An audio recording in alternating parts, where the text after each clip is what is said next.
Next हमारा जो topic है वो है emulsion. You people know about the colloids, different types of colloids. उनमें एक टाइप थी emulsion. Emulsion is the type of collide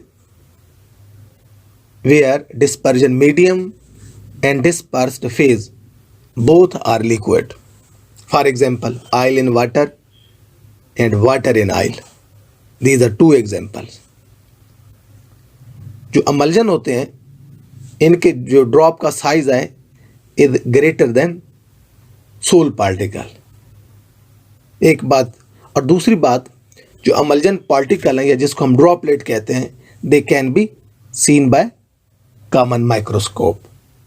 तो इसकी आम एग्जांपल ले लें। जो सरसों का ऑयल है ना, इसके कुछ कतरे आप डाल दें पानी के अंदर, पानी की कुछ क्वांटिटी आप ले लें बोतल में और उसके अंदर ऑयल के चंद ड्रॉप डाल दें। आप इसको विगोरसली शेक करें तो आप देखेंगे एक मिल्की टाइप मटेरियल जो है ना, हमें एक सोल्यूशन मिलेगा। तो ये अमलजन की टाइप हुई, यानी कि एक अमलजन की किस्म है।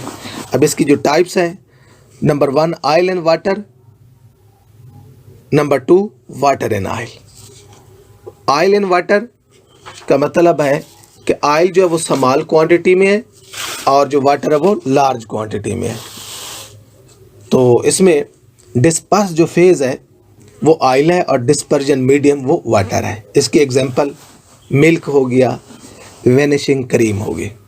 और दूसरी टाइप है water and oil. Dispersion medium is oil and dispersed phase is water. Water small quantity में होगा और ऑयल लार्जर क्वांटिटी में। Example butter and cold cream etcetera. हम अमलजन को प्रिपेयर कैसे करते हैं, तो इसको सिंपल मेथड हम यूज़ करते हैं। क्या करते हैं, डिस्पर्जन मीडियम और डिस्पर्स फेज को हम एक शेकर में ले लेते हैं और विगोरसली शेक करते हैं। यानी कि आप ऑयल डिस्पर्स्ड फेज ले लें और वाटर डिस्पर्जन मीडियम, और इसको विगोरसली आप शेक करेंगे, you will get a mixture. और ये जो यूनिफॉर्म मिक्सचर होगा it will called as a emulsion. अब अगर इसको आप थोड़ा सा टाइम दे दें तो दोनों डिस्पर्स्ड फेज और डिस्पर्जन मीडियम सेपरेट हो जाएंगे। ऑयल जो है ना वो सरफेस पे आ जाएगा, वाटर नीचे रह जाएगा। अब इसको स्टेबल करने के लिए हम चाहते हैं कि ऑयल सरफेस पे ना आए। जिस तरह हमने इसको विगोरसली शेक किया, इसी फॉर्म में ही रहे, धुंध अपना मिल्की टाइप रहे मटेरियल, तो फिर हम यूज़ करते हैं एमल्सिफाइंग एजेंट। एमल्सिफाइंग एजेंट जो होते हैं वो ऐसे मटेरियल होते हैं, सब्सटेंसेस होती हैं जिनका बिहेवियर पोलर और नॉन पोलर होता है। यानी कि एक पोल उसका पोलर होता है, दूसरा पोल नॉन पोलर होता है, और दोनों को वो साथ ऑयल के साथ भी इंटरेक्ट करते हैं और वाटर के साथ भी। फॉर एग्जांपल सोप को हम एमल्सिफाइंग एजेंट के तौर पर यूज़ कर सकते हैं। तो इसके अब यहाँ एग्जांपल हमने कोट किया है कि RCOO सोडियम, यानी कि इसका एक पोलर पोर्शन है, जो R है ये नॉन पोलर है और COON है ये पोलर है। तो ये वाला पोलर पोर्शन वाटर के साथ इंटरेक्ट करेगा और R जो वो ऑयल के साथ इंटरेक्ट करेगा। इसके अलावा long chain sulphonic acid, gelatin, albumin etcetera, these substances can also be used as a emulsifying agent. अगर ये हम पुट कर देंगे तो फिर वो जो स्टेबिलिटी है अमलजन की वो बढ़ जाएगी। अभी हम देखते हैं कि अमलजन डिपेंड किस पे करते हैं।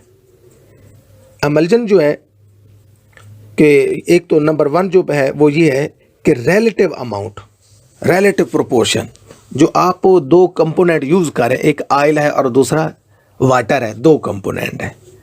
अब इनमें रिलेटिव अमाउंट किसकी ज़्यादा आप ले रहे हैं, जो ज़्यादा लेंगे वो डिस्पर्जन मीडियम के तौर पर एक्ट करेगा और जो स्मॉलर क्वांटिटी में होगा वो डिस्पर्स फेज के तौर पर एक्ट करेगा। तो ये रिलेटिव अमाउंट का प्रोपोर्शन का ये मतलब, यानी कि which component that is in excess amount will act as a dispersion medium and the component that have a small quantity will act as a dispersed phase।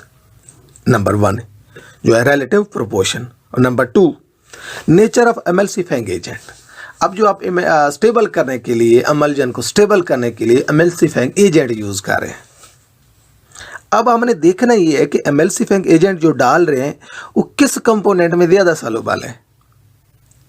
जिस कंपोनेंट में emulsifying agent ज़्यादा soluble होगा वो component act करेगा dispersion medium के तौर पर। If emulsifier is more stable in a component, that component will act as a outer phase, या जिसको हम कहेंगे डिस्पर्जन मीडियम। फॉर एग्जाम्पल, अगर आप ऑयल और वाटर का मिक्सचर बना रहे हैं, उसमें आप सोप डाल देते हैं, ये सोप है ना, ये ज़्यादा इंटरेक्ट करता है वाटर के साथ, तो यहाँ सोप यूज़ करने से वाटर डिस्पर्जन मीडियम के तौर पर एक्ट करेगा और ऑयल जो वो डिस्पर्स्ड फेज के तौर पर। और जो पैरामीटर है जी डिपेंड करता है जो अमलजन, वो है सरफेस टेंशन। सरफेस टेंशन, अब सरफेस टेंशन किन की? दो कंपोनेंट जो ले रहे हैं, ऑयल ले रहे हैं, वाटर ले रहे हैं, या कोई और कंपोनेंट लेके आप बना रहे हैं अमलजन, तो उनमें हमने देख रहा दो कंपोनेंट में से ज़्यादा सरफेस टेंशन किसका है? जिसका सरफेस टेंशन जिस कंपोनेंट का ज़्यादा होगा that component will act as a inner phase, dispersed phase के तौर पर एक्ट करेगा। और जिस कंपोनेंट की सरफेस टेंशन लेस होगी that will act as the outer phase, जिसको हम कहेंगे डिस्पर्जन मीडियम। अब यहाँ आपने प्रॉपर्टीज़ करनी है, ये सेल्फ स्टडी है प्रॉपर्टीज़ ऑफ अमलजन और यूजेस अमलजन की। तो large number of pharmaceutical industries जो है ना ये अमलजन यूज़ करते हैं। ये जो हम सिरप यूज़ करते हैं, जो गाढ़े टाइप के सिरप हैं, तो ये एक टाइप है अमलजन की। तो ये अमलजन जो है आसानी से डाइजेस्टिव सिस्टम से जो है इसको आसानी से डाइजेस्ट कर लेते हैं, या इसको आप ये भी कह सकते हैं जो डाइजेस्टिव जूसेस होते हैं हमारे स्टमक के अंदर, तो जो अमलजन के तौर पर अगर हम कोई मेडिसिन यूज़ करें इसको आसानी से सॉल्व कर लेते हैं और उसका जो एफिशिएंसी है मेडिसिन की वो बढ़ जाती है अगर उसको हम अमलजन की फॉर्म में यूज़ करें।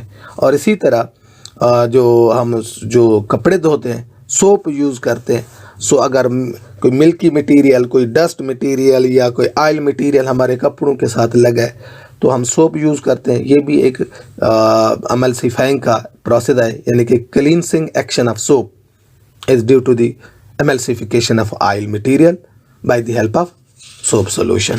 तो ये आपका ये था अमलजन, और नेक्स्ट इंशाल्लाह हम देखेंगे application of colloids. Thank you.